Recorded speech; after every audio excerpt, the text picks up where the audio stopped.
La partie suivi pédagogique est capitale en tant que formateur. Je dirais que c'est presque notre job et notre métier au quotidien. C'est le suivi pédagogique et l'accompagnement de nos élèves dans leur projet professionnel, dans la construction de leur identité professionnelle. Ce qui nous a frustrés, bien sûr, c'est de ne plus les avoir en face à face. Vous vous doutez bien, c'est une réalité.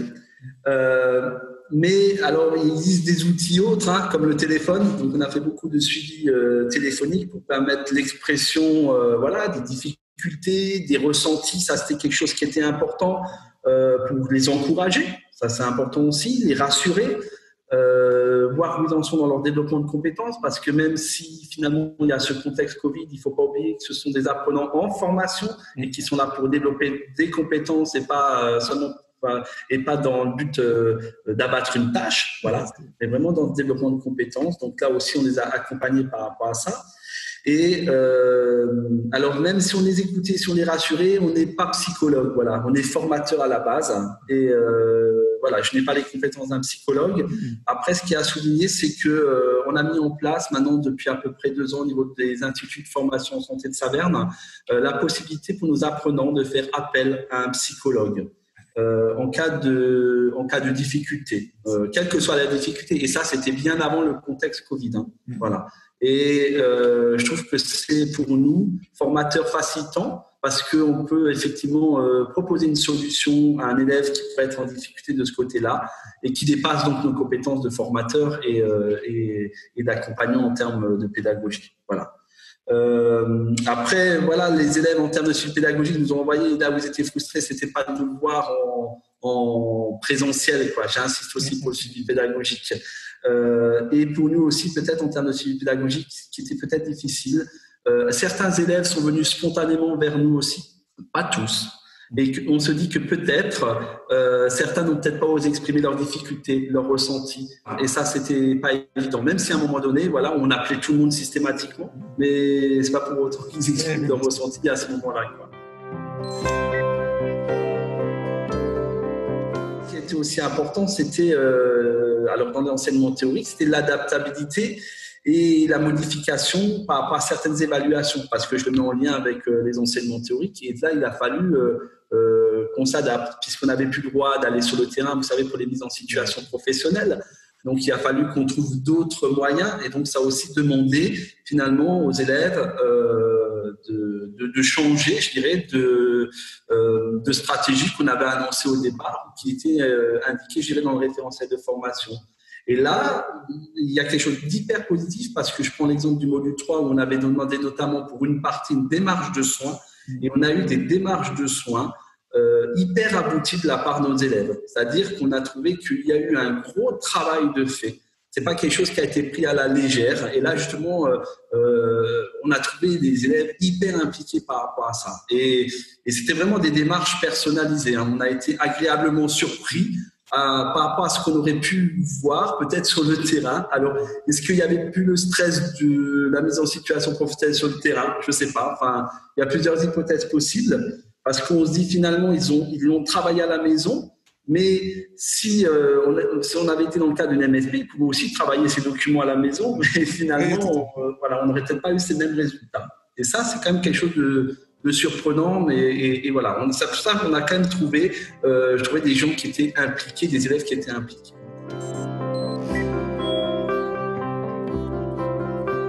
On va rester optimiste et on va se dire qu'on va pouvoir faire un maximum de présentiel. Oui.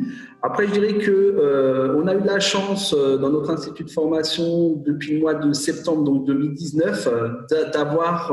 On a investi en fait avant le contexte Covid, comme quoi le hasard des fois fait bien les choses.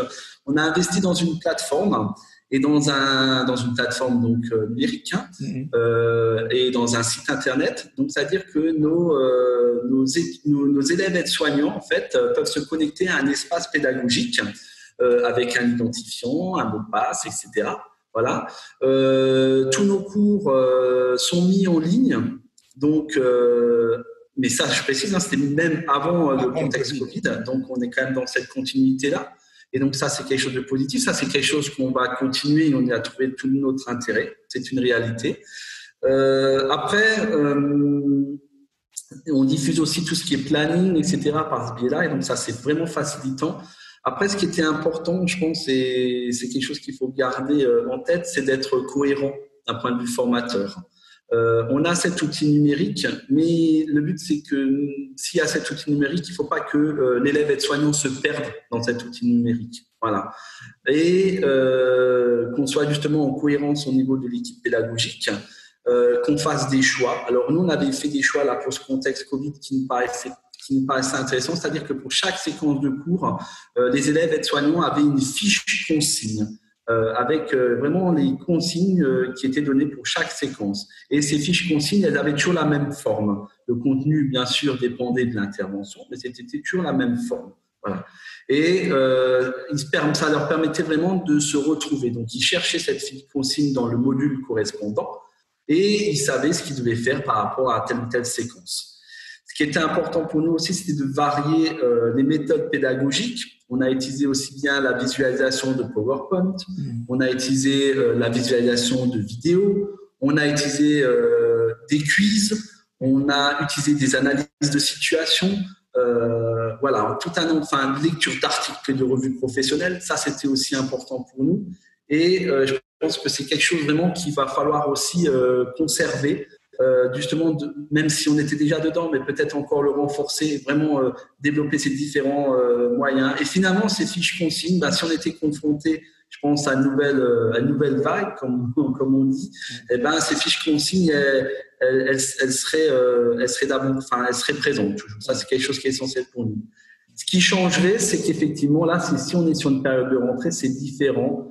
On avait déjà construit une dynamique de groupe avec la promotion en cours. Et donc ça, c'est facilitant. Et ça, c'est quelque chose qu'on ne connaît pas et qu'on ne maîtrise pas pour une rentrée.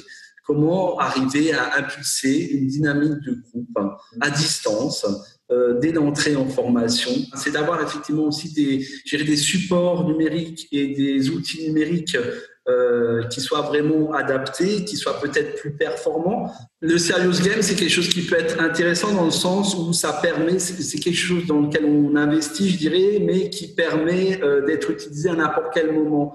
Et justement, dans l'idée de se dire, moi, je peux peut-être plus faire mon serious game le matin à 7 heures quand les enfants quand les enfants sont encore au lit, le soir, quand j'ai un peu plus de disponibilité, c'est quelque chose qui peut être c'est quelque chose qui peut être intéressant.